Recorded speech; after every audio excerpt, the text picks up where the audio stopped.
Guys, so in this video I'm going to show you how to replace.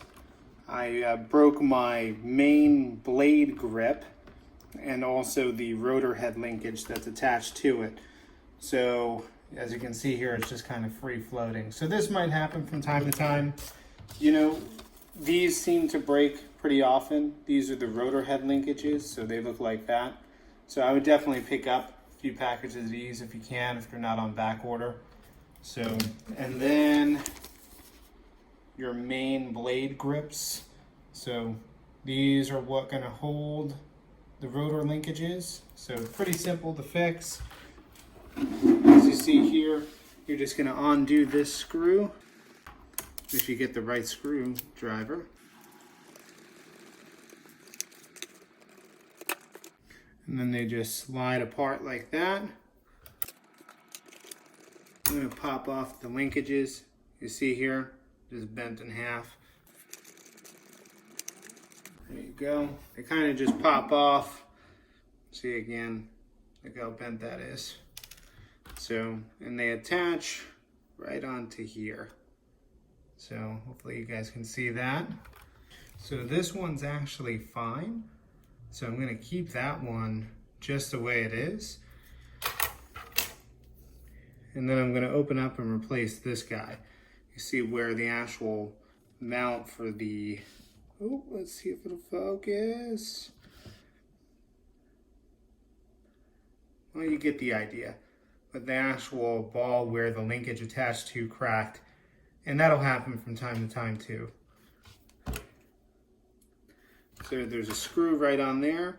You're going to go ahead and unscrew that, and that's going to pop it off from the blade. That's also how you replace the blades.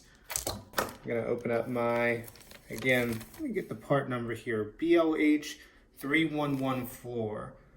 And that's going to be your main blade grips. And it actually comes with the extra hardware too. And you're going to want to match them up. So I'm going to match up the ones that make sense. And you're going to slide it on. So make sure that the blade facing up, and then you have the number 1 on here. You can't see it, I don't think, but it says number 1. There, maybe you see it. That's going to be facing up. And then if you see, they're labeled, number 2 was already on there. So that's how you know which one you're going to grab. The screw is going to thread through the top. So where you see number 1. Go ahead and thread it on through. Perfect. There you go. You're going to want to leave it loose enough just so the blade can swing. See, you want the blade to be able to swing. All right, now that you got them all set up, you're going to go ahead and slide both over and into each other. You can see there's kind of a rail to slide it on. I don't know if you can see it in the video, but they're going to match up. And you're going to slide them into each other. There you go. Then you're going to take your screws, these little guys that you took out. I don't know if it's focusing. There you go. And you're going to go ahead and put them back in. Snug again. Don't put them too tight or strip these little screws. So next step, you're going to want to take your rotor linkage, these little guys right here, and you're going to want to attach it to the ball end on the bottom, like so. Pop it on. They kind of pop into place, like so. Thread it. Oh, should probably take off the body for this, but you're going to thread it through here and attach it to the top, just like that. So allow the squash plate to go up and down. Okay, go on to the other side, and you're going to do the same.